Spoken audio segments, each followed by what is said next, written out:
okwebaza essaza ly'e Masaka ne Eddwaliiro obwakabaka n'aluddewo twabigatta kubegasi twasanga kaweefube waali era Ssaabasajja yaŋŋamba nti amanyi nti Kitovu balwanisa obulwadde obwo kwebawakira mu mbeera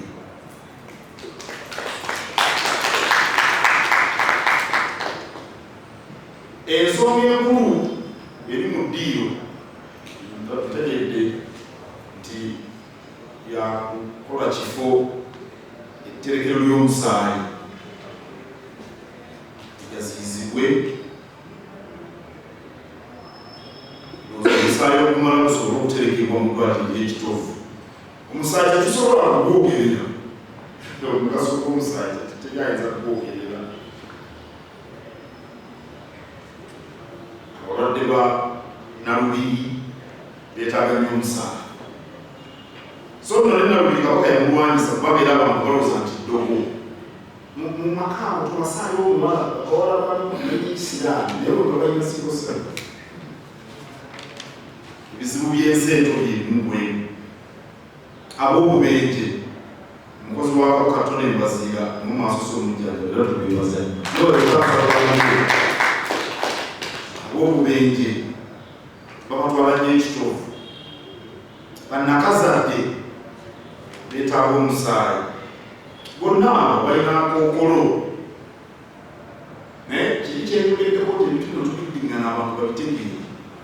Abantu busi batera bamiki okuzannya obuzannyi n'atamanya nti kiyinza omuntu wako n'ava kabenje nga yeetaaga omusaayi nga tekuliiwo. Era eyinza kubagana tujja kubayamba bwe tuti naye tujja kutuula tulabe ekisaanidde okuwagira kaweefube obwo. Naye era nabo nkowoola abantu bonna okuwagira kaweefube obwo tujja kutuulamu tulabe ne bannaabwe tuyinza kuwagira tutya kubanga kintu kyagala okwogerera nnyo. Kyokka bwe mutidde tulina kaweefube bwe tuliko okuzimba woodi ey'ab'obubenje enkozi. Kaweefube aliwo era nga 6 Oktoba tuba n'ekiragiro kya kaliisoliiso tukibaddeko nga kumala emyaka emirimu n'obugweya tutaataaganya kubanga Eddwaliiro Masaka tekuliko ddwaliro okuggyako ery'enkozi. Weewaawo waliwo n'ery'empiki erya gavumenti naye eryo terituuka mutindo gw'enkozi. Tulina kaweefube bwe tuliko tulimu obutereevu twagala woodi we tulina abalote ate omukungu olida nnyo ate omulwadde akolaki. Era ekimu ku bintu ebyazze nnyo Buddu emabega oza n'ekkooti wali bulwadde bwa siriimu mu myaka egy'ekinaana egy'ekyenda nga tebunnaba kufiibwako oba nakumanyibwa. Abantu balwala nnyo, amaka ne gasaanawo, abantu ne beesiba ku ddogo ate olusiriimu n'asaasaana nnyo. Abantu gabalwadde tebasobola kukola.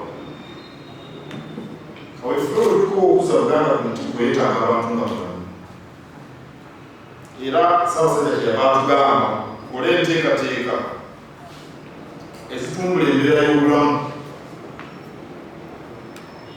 abantu basobole okukola beezimbe.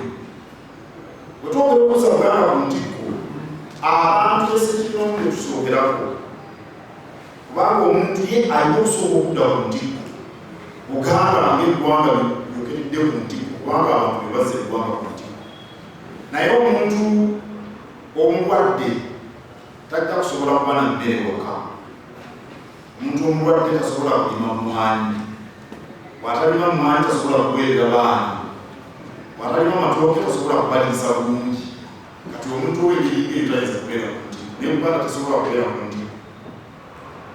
Kyenva mulaba Kabaka atutuma mu nsonga z'ebyobulamu. Ebyobulamu birimu ennyingo nnyingi ate muli bakulu Dr. Lumala ne Dr. Ekyobuzibu era nekwebaza emirimu by'okulira obwakabaka bwa Buganda abantu ba Ssaabasajja bonna n'obuwoomi okukulira eddwaliro ly'Ekitovu nga lisangibwa mu ssaza lya Ssaabasajja ery'e Buddu mu bendobendo ly'e Masaka okuva ku ntandikwa yaalyo mu 1955 okutuuka kati eddwaliro lino lisajjavudde okutuuka ku mutendera gw'okujjanjaba abalwadde abalemereddwa amalwaliro amalala mu kitundu ky'e Masaka. Era eddwaliro lino lirina abasawo abakugu mu byobusawo ebiwerako naddala mu by'abaana abakyala era okulongoosa okujjanjaba amannyo okujjanjaba amagumba n'endwadde endala zonna.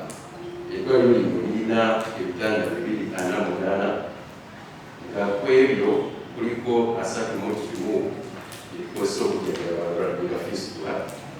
Eddwaliro lino lirina etterekero ly'omusaayi era nga lyetterekero ly'omusaayi ebife mutukula bano bantu bange ono akola mu ofiisi ya Katikkiro akomerera projects era ono kalungi ono mukumbi yakulira foundation yagenda ne mu Amerika enkule gye bawa Ssaabasajja mukuŋŋaanya omusaayi bagikwasa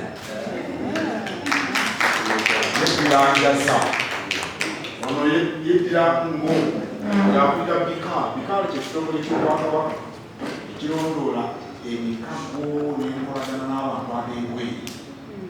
Kabaka yamuwa